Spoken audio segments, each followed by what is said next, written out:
So in 1970, I believe it was, they came out with a lottery system. They pulled birthdays out of a bin, and each birthday was assigned a certain number.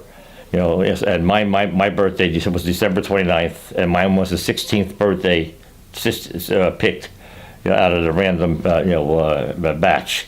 So that meant, in all probability, I had a deferment while I was in college. But in all probability, I would have got drafted as soon as I graduated college. And I was a junior in college, so I said I better do something because I didn't want to go to Vietnam. I didn't agree with the war, so I decided to try to get into the National Guards. It was very difficult, so I signed up for 7 National Guard or Army Reserve units. What I didn't realize was that in 1964, when Vietnam started getting very, very hot and a lot more casualties, everybody joined the National Guards to stay out of the drafts, because at that time, being they had a draft for soldiers, they didn't use the National Guards for anything but local disasters. But they didn't activate them to go overseas. But and in '64, when the guard units all filled up and the reserve units all filled up, it was a 6-year enlistment. So from '64 to '70, it was very difficult to get into any of the National Guard units because they were all full. Now, when I was applying in 1970, most of these enlistments from '64 to '70 were expiring, and all of a sudden, every unit I signed up for, I thought I had at least a year waiting period. All the units I signed up for called me within a matter of months. So they sent me down to Fort Gordon, Georgia, to learn how to climb telephone poles and string telephone wire. So I was down in Georgia from September, October, and into November. So I had to drop out of school for a semester, and then once I finished that, the requirements were you have one guard meeting a month and 2-week active duty every summer. I wasn't, crazy about going to Vietnam. I didn't think we should have been there, and it was a very turbulent time in our country. Most of the older generation were in favor of us going there. Most of the young people who were the ones getting drafted did not want to go there. So I understood their both sides of the argument, and I wasn't prepared to abandon my country or leave the country. So this was my way of serving and not having to go over and fight in Vietnam.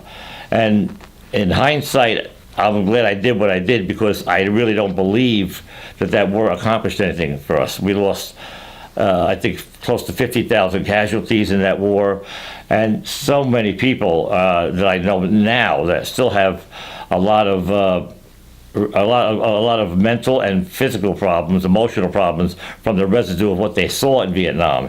So some of these people have never become whole again.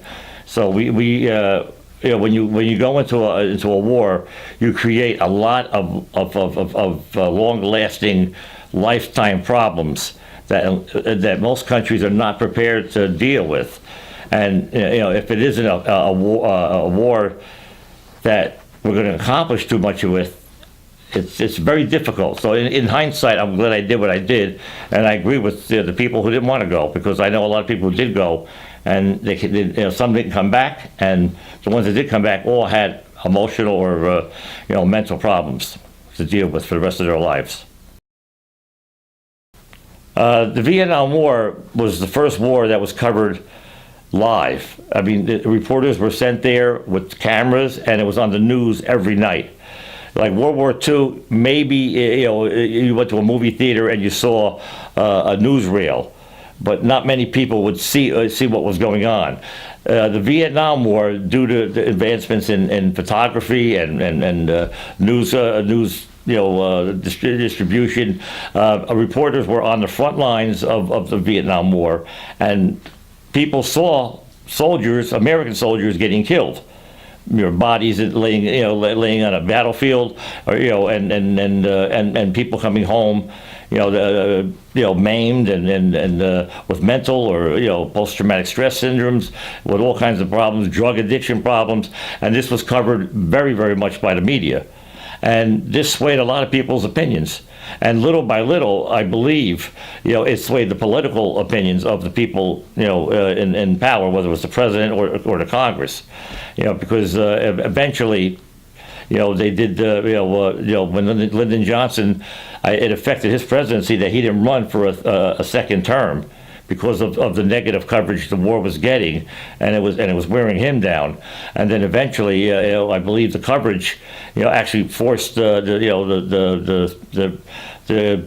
peace treaty between the United States and Vietnam, and the Viet Cong, the Communist Party, to come up with a solution, and that's how the war ended. So I believe the media played a big part on initially on with young people, getting their point across to protest the war, and then eventually swaying the political opinions of people in power to try to stop, put the war to an end, because the media coverage was very in depth, and it was very damaging to a lot of people.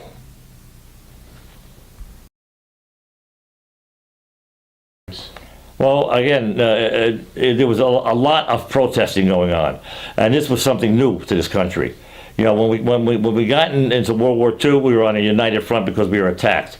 In Korea, there was some division, but not anywhere near what happened in Vietnam. In Vietnam, the kids that were going to actually get drafted and go fight over there, they were protesting. And again, the media was there to see this protests, and then it erupted into violence on certain campuses, like Kent State the Kent State University, where 4 people got killed in protesting the war when the National Guards were called out, and they fired on the protesters and killed 4 people. So this brought the war even closer to everybody, where there was a big division, and people began to understand that this is affecting our life here now. It's not only happening, 5,000, 10,000 miles away on the other side of the world. The protesting and then our society was being torn apart right here in our own home front. And this is that definitely turned the tide against politicians who are backing this war, because it caused such a division in our country, in households, in any way possible. Young people against old people, young people against young people. It was a very divisive element. It brought it into our society, and really, I don't think our society ever became the same again, because after that war, our whole society changed in a lot of respects. Protesting, the norms became a practical way of accomplishing something now. And these protests are still going on, as like in Parkland, where now they're fighting for gun control. But the protest era started, with the Vietnam, and it's continued up into the present day.